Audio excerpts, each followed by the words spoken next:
네, 지상에서 시작한 관계와 영혼계에서 시작한 관계. 사람의 인연들은 두 가지가 있는데 우리가 생각하는 것만치 큰 차이가 없다는 것입니다.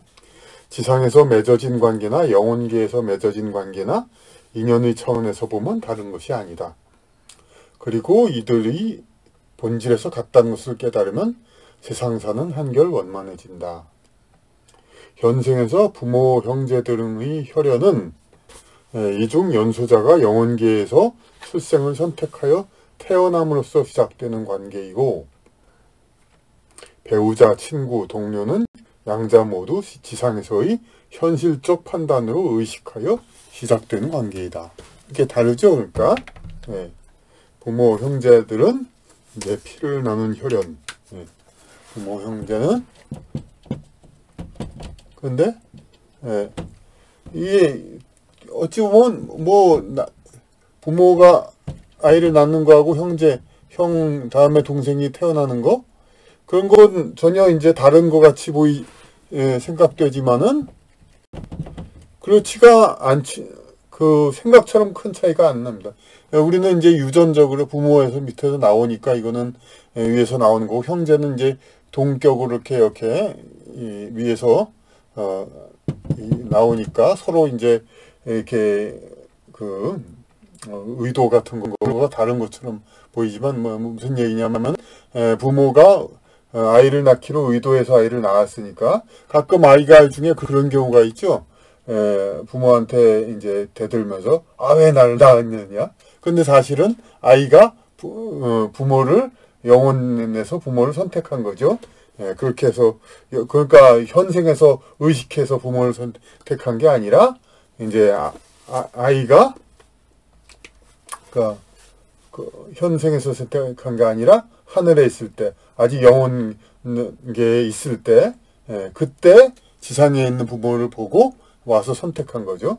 그렇게 보면 또 동생도 마찬가지입니다. 그러니까 왜냐하면 여기 미리 형들이 있는데 그 상태에서 이렇게 가서 태어나야겠다 이렇게 정해가지고 온 거죠. 그러니까 나중에 온 사람이 항상 선택권이 있는 거죠. 그래서 이 사람들의 아이로 태어나겠다. 그와 마찬가지로 이 사람들의 동생으로 태어나겠다. 요새는 동생들 별로 없지만 아이 한둘밖에 안 낳고 그러니까 옛날엔 또 많이 낳았으니까 요새 그래서 영성적인 그런 거 생각하는 사람은 부모가 아이한테 나를 택해줘서 고맙다고 그런 일을 그런 말을 하죠. 그럼 같은 식으로 형도 동생한테 나를 택해줘서 고맙다. 물론 이건 너그러운 마음으로 하는 거고, 오히려 이제 좀 저급한 식으로는 선택권자한테 모든 책임을 넘기고 이렇게 그런 경우도 있죠. 당신이 택했지 않느냐. 그런 가지고 세상사에서도 적극적으로 택하는 사람한테 모든 책임과 원망을 떠넘기죠. 그럼 그런 속 좁은 생각으로 하면은 오히려 지금 그러니까 물론 피상적으로나 아이가 부모하고 싸울 때 왜 나를 낳았느냐 막 그런 소리를 하지만 반대로 부모가 누가 그냥 영혼계에서 우리를 선택하려냐? 네가 선택하는 거지 뭘 그러냐.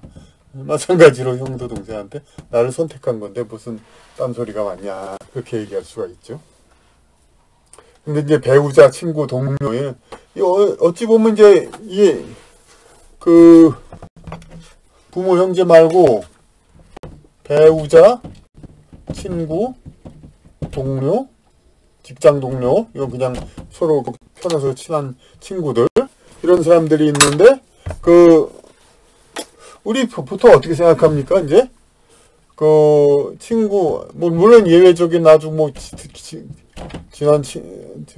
아주 친한 관계 친구와 동료도 있습니다만은 일반 소시민의 생활에서는 대개 이쪽이 우선하고 친구 동료는 그 다음이죠. 그런데 배우자는 또 많은 경우 이렇게 중간에서 만나는 사람임에도 불구하고 부모 형제보다 더 우선하기도 하죠.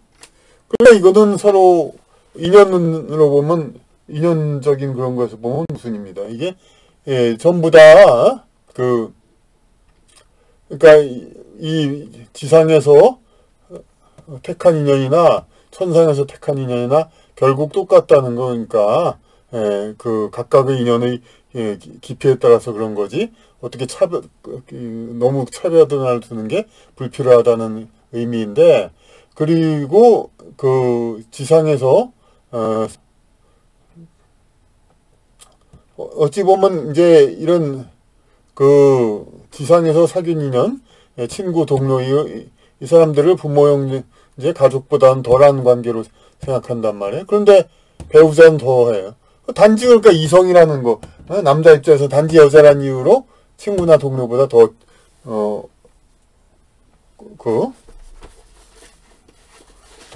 비중이 크고, 부모 형제보다도 비중이 크죠. 그러니까 전부 배우자, 친구, 동료는 후천적 연인, 지상에서 택한 걸로는 마찬가지인데. 그래서 이유는 뭐냐?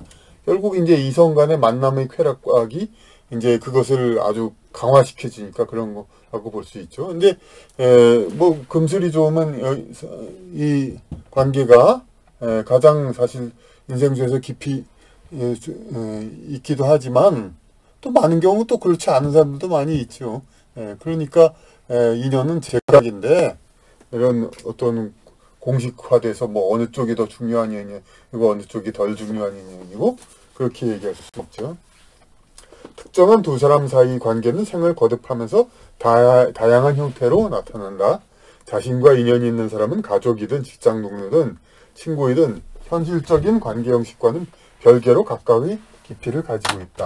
그러니까 이게 뭐냐면은, 예, 어느 이쪽 인연이라니, 이제 공식으로 대입해가지고 더 깊은 인연이고, 어느 쪽이 덜한 인연이고, 그렇게 말할 수가 없고, 예, 사람에 따라서는 부부가 가장 깊은 인연일 수 있고, 심지어 친구가 가장 인생 중에 깊은 인연일 수 있고, 이제 직장 동료, 애초에는 학교 친구, 편하게 만난 게 아니라 일을 위해서 만났는데, 동지, 그 사람이 오히려 가장 중요한 친구일 경우도 많이 있죠. 그리고, 뭐, 정치인들, 옛날에 뜻을 같이 한 사람들, 유비관우 장비 같은 사람들, 그렇죠. 그리고, 부모, 형제, 이쪽도, 걔 중에는 또, 모자 관계, 이제 부모 관계, 부녀 관계, 그런 관계인데도 여느 친구 이상으로 또 아주 깊이 한 그런 경우도 있습니다. 그러니까 다 제각각이죠. 형제 관계도 마찬가지고. 그러니까 사람에 따라서 제각각 어느 인연이 더 깊은 인연이다는 공식으로 대입할 수 없다. 선천적 인연은 즉 영혼계에서 시작된 인연이라고 해서 반드시 더 깊은 것이 아니다. 아까 다 얘기했죠. 후천적 인연, 즉 지상에서 시작된 인연이라고 해서 그 깊이가 덜한 것이 아니며 이 또한 영혼계에서 이미 기획된 것이다. 물론 또 지상에서 자기가 표면 의식을 가지고 이제 이게 선택하고 그러기 때문에 뭐 지상에서 만난 인연이라고는 보지만은 그것도 결국은 다 천상에서 다 결정했던 거, 시작된 이고 그 시작은 역시 또 옛날 영혼계에서와 전생 상당히 까마득한 인연이 있는 건 다 마찬가지죠. 이 또한 영혼계에서는 이미 계획된 것이다. 물론 부부관계는 더욱 중요시되기도 하지만 친구와 동료 관계도 마찬가지다. 아까 다 얘기했죠. 혈연 등 이해의 공유가 많은 인연에만 집착하다 보면 여기 우선은 이해하고 이해도 막 혼동하는 사람들 있더라고요. 그러니까 이해관계에 공동으로 이익이나 혹은 손해가 함께 이익 혹은 손해 이거를 함께 갖는 거 공유 혈연 혈연도 그렇고 가족이 돈 벌면은 서로 같이 이득을 얻고 가족이 돈 잃으면은 함께 해를 받죠. 혈연 등 이해의 공유가 많은 인연에만 집착하다 보면 이해의 공유가 적은 관계로 나타난 인연을 제대로 관리하지 못하여 원한을 쌓기도 한다. 그러니까 혈연은 그러니까 아까 이제 그런 얘기를 먼저 시작한 게 이제 이 사람들이죠. 이제 가족 관계. 예? 예. 이 사람들 이 가족 관계로 돼 있는 사람들은 예, 특히 금전적인 거에서 같이 이제 돈을 같이 갖거나 예, 같이 잃거나 하기 때문에 이익과 손해를 공유하죠. 예. 그러니까 뭐 사업 동업자라든지 뭐 거래 관계 이런 게 할 때 그런 경우가 많이 있죠. 자기 돈을 가져와 가지고 자기한테 가족한테 주기 위해서 친구 동료하고 이제 누가 더 가지려고 싸워서 더 가져가죠. 자기 가족을 위해서. 예. 이해의 공유가 적은 관계로 나타난 인연을 제대로 이해의 공유가 적죠. 친구와 동료는 살림을 별도로 하니까.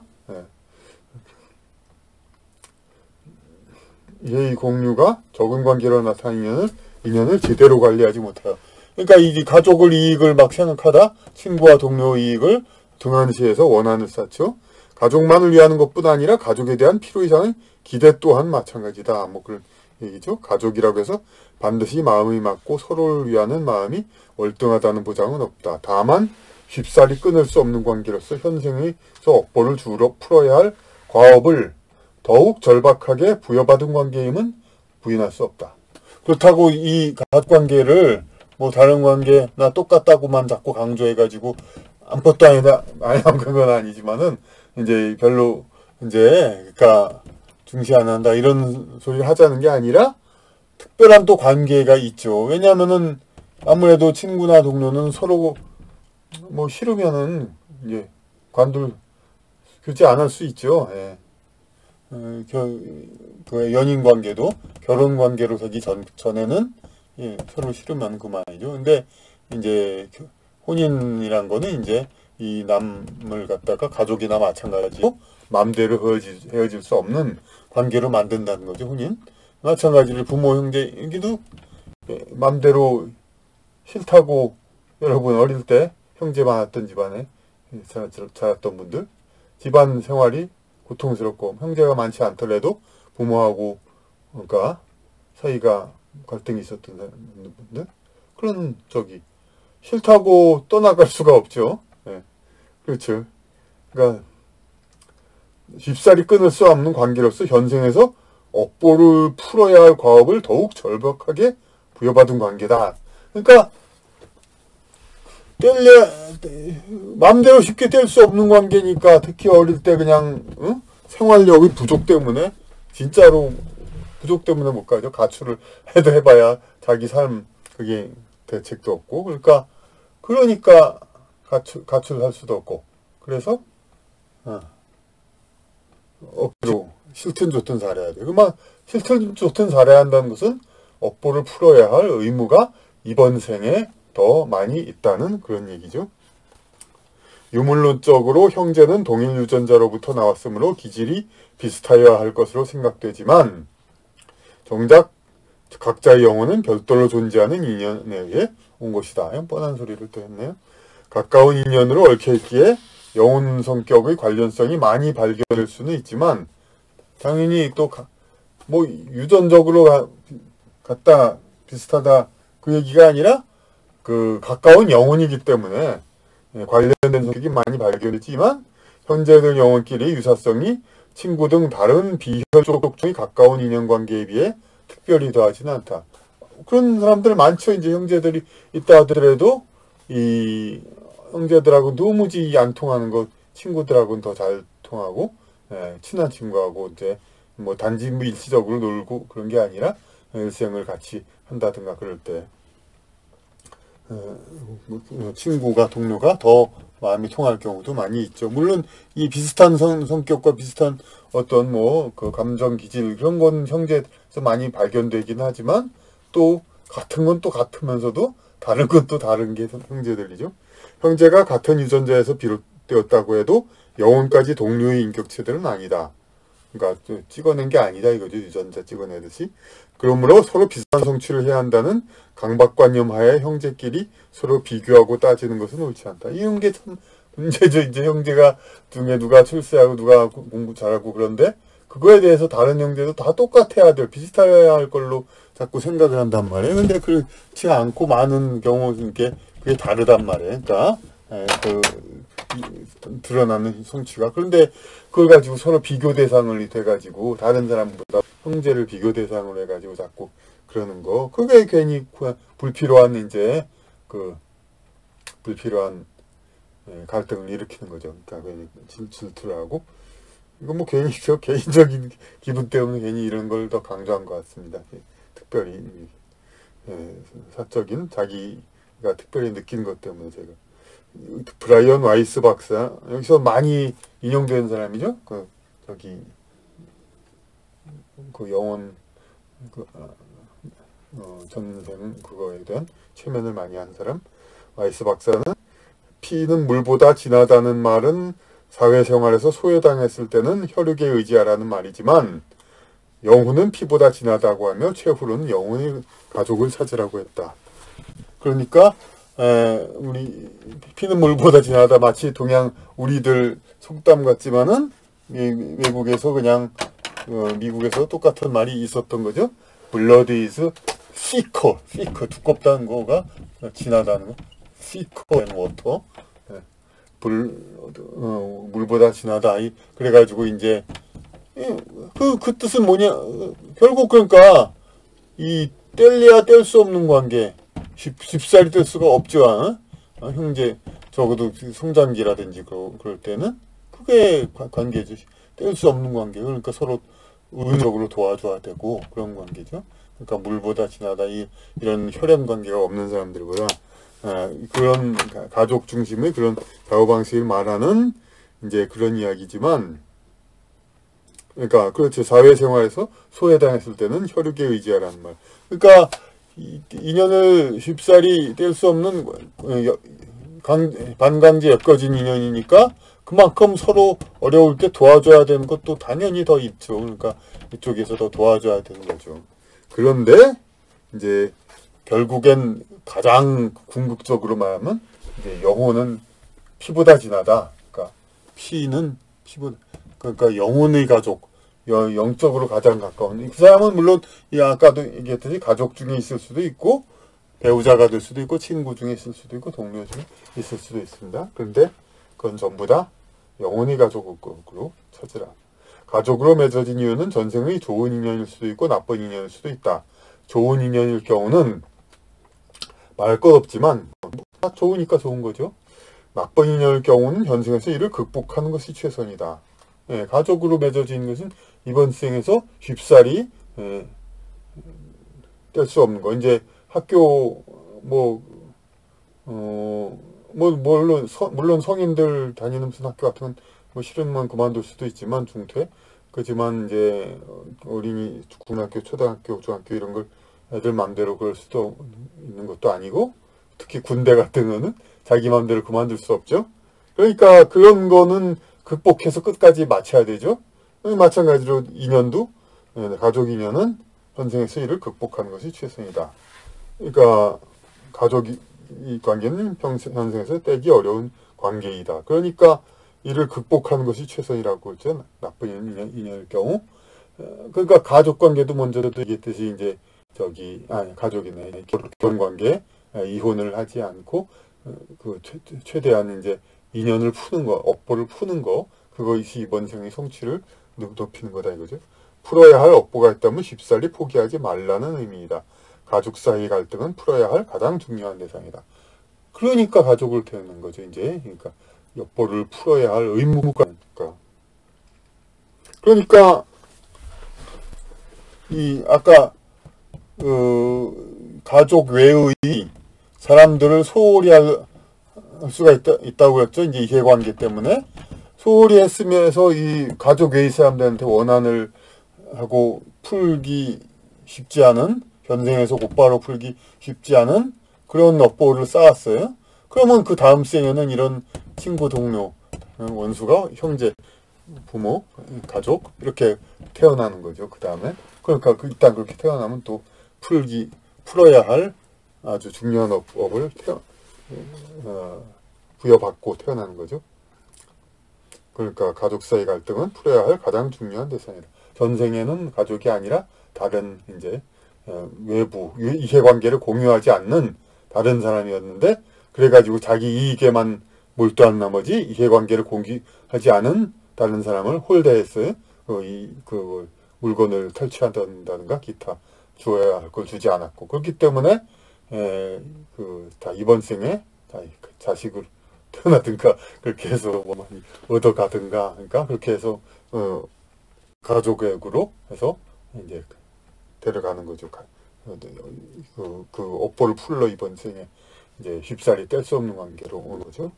부모가 아직 지상했을 때 그들의 자식이 되고자 하는 영혼은 부모 둘 다와 혹은 어느 한쪽과의 인연을 따라 태어난다. 영혼계에서 선택하기도 하지만 지상의 영혼이 머물 때 그대로 선택하기도 한다. 지상의 영혼이 머물 때. 그런 얘기가 제가 이제 저기 전생을 보는 아이들인가 하여튼 그런 이안 스티븐 그 책인가 어느 책인가 그 이제 단지 이 정신과 전생 최면이 있는 책이 아닌 이제 그 어떤 그 전생을 탐구하되 아이들이라든지 기타 이런 사람들한테 탐구하는 그런 책에서 이제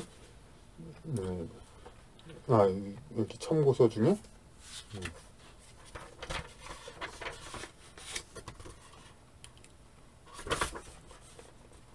그렇죠. 이안 스티븐슨의 전생을 아는 아이들 혹은 프란시스 스토리의 환생, 요 두 책 중에 한 권에서 나온 얘기인데, 그러니까 부모 어느 한쪽, 물론 어느 한쪽만 인연이 있고 다른 쪽과는 인연이 전혀 없다 그렇게는 말할 수 없겠죠. 하지만 어느 한쪽이 특별히 깊은 인연이고 다른 쪽은 이제 좀 덜할 수가 있죠. 부모 중에 어느 한쪽은 특별히 깊고 어느 한쪽은 덜할 수가 있죠.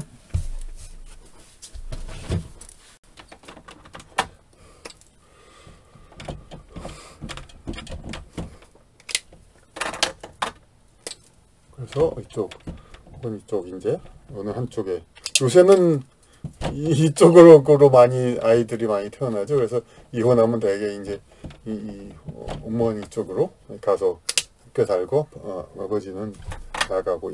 옛날에는 반대였죠. 봉건시 이제는 그렇지만 지금은 이제 이렇게 되죠.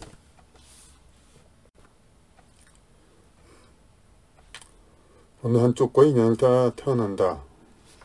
부모 둘 다 균등한 인연이 있든가 어느 한쪽에 또 깊은 인연이 있든가 그럴 때 영혼계에서 선택하기도 하지만 지상에 영혼이 머물 때 그대로 부모를 선택하기도 한다. 이거는 아까 그 제가 얘기한 그 두 가지 책, 그런 책 중에서 이제 그런 그 자기 얘기입니다. 영혼 상태에서 지상에 머물 때 그냥 이렇게 지상에서 머물어 아직 이제 올라가질 않고, 그러니까 곧바로 금방 태어난다고 하죠. 이제 이쪽에서 그냥 영혼 상태로 이렇게 떠 있다가 저쪽을 보고 가자 하니까 금방 가게 되더라, 뭐 그런 얘기를 합니다. 순간 이동도 하고 이제 그러면서 어떤 여자가 바구니를 들고 가는 여자한테 그 바구니로 쏙 들어가 가지고 그 여자한테 임신하겠다, 뭐 그런 얘기를 합니다. 그러니까 그래서 여자의 성이 바구니에 따라 들어가 임신하기도 하는데 여자가 백을 들고 다니는 것이 기본 행장이 된 것은 이에 유래한다. 이것은 이제 역시 추정되는 이야기이지만 그냥 이렇게 그렇게 서술을 그렇게 했죠. 그러니까 근데 진짜로 그러니까 옛날에는 여성 임신하는 것이 가장 미덕이었으니까, 그러니까 뭐 어딜 다니더라도 뭐라도 하나 들고 가는 게 떠도는 영혼이 이렇게 다 끼어 들어오게 더 좋죠. 일단 바구니 안에 들어왔다가 다시 몸에 들어오고 그렇게.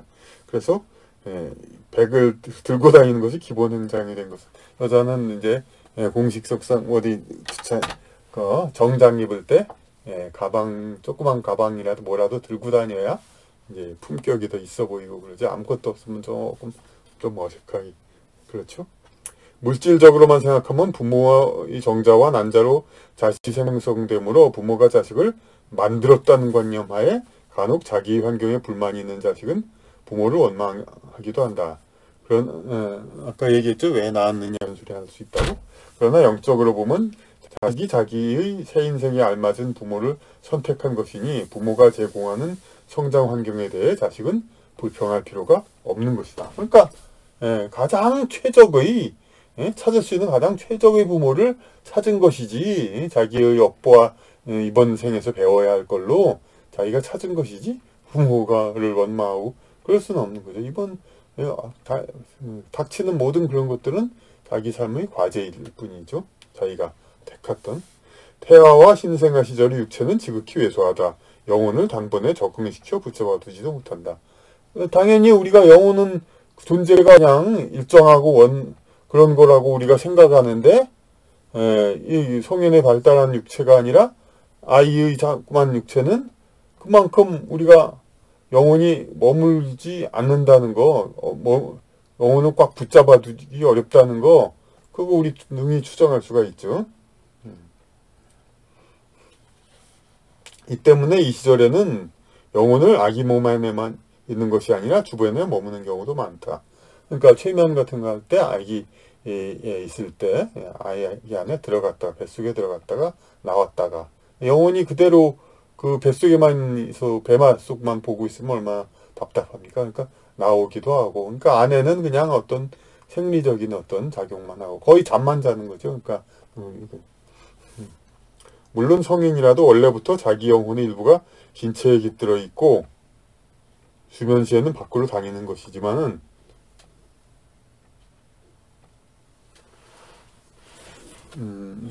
앞에 이쪽은 이제 뒤에서 지금 강의하니까 그러는데 영혼은 자신이 영혼 전체의 일부가 신체에 깃들어 있다고 얘기를 했었죠. 그러니까 자기 영혼 자체 이제 대부분은 이제 소위 무의식이라는 참나인 무의식이라는 그런 존재로 있고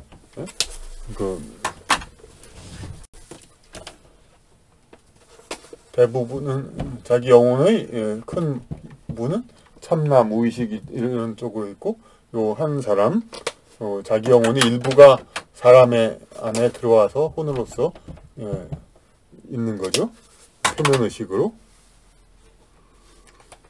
수면 시에는 밖으로 다니는 것. 근데 요 부분마저도 여기에 있는 영혼도 이제 잘 때는 이 몸에서 나와서 밖으로 다니죠. 신생아는 육체와의 결합이 아직 덜 되었고 수면 시간도 매우 많으므로 그만큼 영혼은 유동적이다. 유동적이다. 이 때문에 태어난 이후라도 더 강한 탄생 욕구를 가진 영혼이 몸을 빼앗기도 한다. 그러니까 왔다 갔다 하니까 두 가지 얘기가 있습니다. 아까도 두 책을 얘기했지만은 전생의 아는 아이들하고 프란시스 스토리 환생이 두 책 중에서 하나 거기에 나온 얘기들인데 더 강한 탄생 욕구를 가진 그러니까 영혼이 아기 몸에 깃드는 때를 석 달 후 그렇게 얘기도 하지만 탄생이 됐다 하더라도 이 잡고 있는 그 영혼의 몸이 영혼을 붙잡고 있는 그 힘이 약하기 때문에 다른 영혼이 들어와서 확 먼저 다 있을 영혼을 쫓아버리고 그렇게 할 수도 있죠. 그러니까 이 안에서 왔다 갔다 할 수도 있는 겁니다. 그러니까 사실 자주 영혼이 깃들었다 태아에서 자꾸 밖으로 나오기도 한다. 잠을 많이 자니까 그렇다는 얘기는 또 바뀔 수도 있다는 거죠. 그러니까 태교 앞에 다시 나올 거지만은 태교라는 것도 결국은 태아를 가르다기보다 클래식을 듣고 고상한 분위기를 좋아하는 그런 영혼이 찾아오도록 영혼 중에 고르기 위한 거라고 그랬죠. 그러니까 영혼들은 자꾸 바뀔 수도 있는 거죠. 그래서 두 가지 경우가 그런 얘기들이 있습니다. 어떤 사람이 이제 영국에서 어떤 청년이 사고로 쓰러져서 손수 상태가 됐는데 떠돌다가 어느 집에서 딸을 낳은 걸 보고 거기로 아주 행복한 집안 같아서 자기는 고되게 노동을 하니까 글로 들어가서 갈까 하고 유혹을 많이 하다가 부모가 오는 걸 보고 다시 돌아왔다. 그러니까 그것은 뭐냐면은 갓 태어난 아이에 들어갈 수도 있었다는 얘기죠. 이제 방금 이제 사고로 혼수 상태가 된 그 영혼도. 그리고 여기서도 그런 사례가 있고, 또 여기 어떤 사람은 그런 사람이 있다고 합니다. 그러니까 애초에 딴 사람이 태어나기로 한 영혼은 아기인데 좀 이제 아직 준비가 덜 됐지만은 다른 영혼이 이것을 뺏었어요. 그러니까 이 몸을. 근데 몸이 뺏었으니까 그만큼 영혼이 힘이 세다는 얘기죠. 강하다는 거. 그러니까 강하다는 얘기가 이게 뭐냐면은, 그러니까 이 몸은 원래 별로 원래주에는 좀 약했던 사람이에요. 그러니까 몸도 사실 좀 약했어요. 예? 근데 약한 몸에 강한 정신이 들어왔죠. 그러니까 이 사람이 어떻게 했냐면, 강한 정신력을 가진 영혼이 이미 육체가 결정된 영혼의 자리를 빼앗아 태어나면 먼저의 영혼이 이 개성에 따라 생성된 신체가 비록 왜소하고 허약해 보일지라도 건강한 체질을 가진다. 이렇게 얘기를 했습니다. 그러니까 강한 정신력이 이제 먼저 약하게 태어나려고 했던 사람의 몸에 싹 들어왔으니까 몸은 좀 왜소하고 약해 보이는데 오히려 의외로 건강하고 튼튼한 사람이 있죠. 그런 게 있죠. 요 단원이 꽤 긴데 이 다음에도 있는데 그 다음 페이지 얘기는 아주 정말 실감을 내기 위해서 개인적으로는 별로 하고 싶지도 않은 얘기지만 이제 그런 저희와 관련돼서 그런 쓴 얘기입니다. 그래서 이거는 이제 지금은 넘어가겠습니다. 읽지 않고 이 다음 부분은 한 두 페이지 정도 됩니다. 그러니까 어릴 때의 이야기 혹은 이제 가족 그러고 이제 심층 심리 그러고 이제 저 자신이 어떻게 이제 본래의 영적 지향이 어떤 이제 여성이 되었던려고 했다든가 뭐 그런 이제 여러 가지 추정 그런 얘기들로 그로 인해서 생기는 여러 가지 이제 살아오면서 문제 그런 것들이 써 있습니다.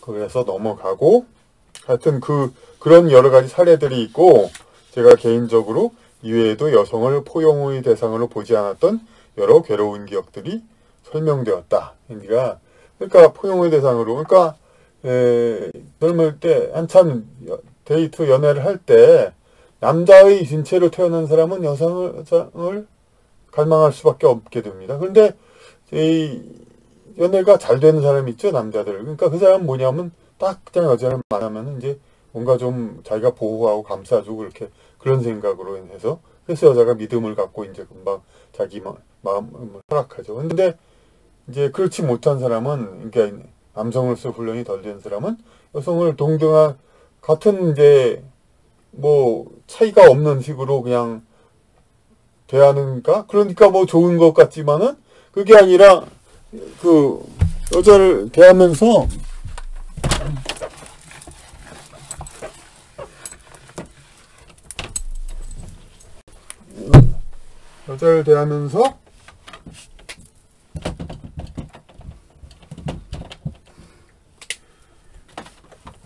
이제 남자로서 여자를 대하는데 문만한 남자지 정신이 이렇게 남자로서 그게 숙달이 안 된 사람은 그냥 동등한 어떤 같은 사람 친구나 같은 사람식으로 대하죠. 이제 같은 동격으로. 이 동격으로 하니까 꼭 남녀 평등을 해서 좋은 것 같지만 그게 아니라 아까 얘기한 것처럼 남성적인 매너가 숙달된 사람은 여성을 이제 처음부터 보호하고 자기를 믿게 하고 그러려고 하지만 그냥 나 너하고 같이 가까이 하고 싶다. 그렇게 해서 접근하지만 아무런 믿음과 그걸 주진 않고 포용과 그런 걸 주지 않고 그 여자의 어떤 태도 같은 것이 좀 달라 보일 수가 있는데 이거를 그냥 친구 그냥 다른 남자 친구 누구나 대하듯 똑같이 그냥 그거를 포용하지 않고 그러고 말죠. 이제 어떤 까탈을 한다든가 무슨 약속을 안 지키다든가 이런 것들도 다 어떤 그 젊을 때는 어쨌든 여성이 어떤 그 고정 자산을 가진 입장이라서 더 남자가 이렇게 그걸 해줘야 되는데 그걸 잘 하지 못하는 경우가 이런가. 그래서 여러 괴로운 기억 그러니까 여성을 포용의 대상으로 삼지 않았어. 그래서 자꾸 지금은 그게 뭐 이게 괴로운 기억이라는 건 그때는 뭐 그냥 에이 저런 여자 에이 뭐 저자가 뭐 저런 여자들은 왜 저런가 왜 저렇게 사람들 예? 그러니까 성격들이 좀 그런가 좀 여자들은 왜 이렇게 자꾸 원망하고 그랬죠. 근데 지금 나중에 생각하면은 더 포용하고 잘 해줬어야 되는데 네, 그러지 않았다는 거. 그러니까 지나고 나면 오히려 괴로운 기억이다 이렇게 얘기를 하는 거죠. 이후 다 자라서 세상을 비판할 줄 알게 되었을 때, 그러니까 이후 자라서라는 건 뭐 20세 정도로 자라서가 아니라 그 뒤로 3, 4, 50대 그냥 사회 평론까지 하고 그렇게 하면서 세상을 비판할 줄 알게 됐을 때 전통적인 남아 선호 사상을 남자로서 자연스럽지 않을 만큼 혐오하였던 것도 설명되었다. 예. 이건 뭐 물론 평론을 해서 그랬다는 게 아니라 제가 20대 때도 그때 직장에서 그런 일이 있었습니다. 어떤 사람이 그냥 요즘 아이 낳을 때는 막 그냥 성감별을 하고 80년대에 그래가지고 내 여자만 낳게 하니까 어휴 그래서 남자들이 많다 그런 소리 막 해요. 그러니까 그래서 내가 그냥 옆에서 저는 물론 결혼도 안 하고 연애도 못하고 그런 어떤 순수한 싱글이었지만은 어떤 XX 같은 놈이 그러나 하고 나도 화가 버럭 나더라고요. 그러니까 정말 진짜 어떻게 얘기해 남아선호 사상을 남자로서 자연스럽지 않을 만큼 혐오하였던 것도 설명되었다. 그러니까 여기서 스킵했던 이야기 중에는 이제 아이를 홀대한 그러한 집안 그렇게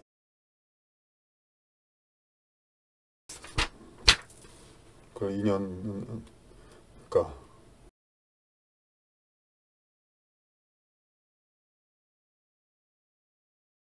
중요하다는 그런 얘기를 하고 마치겠습니다.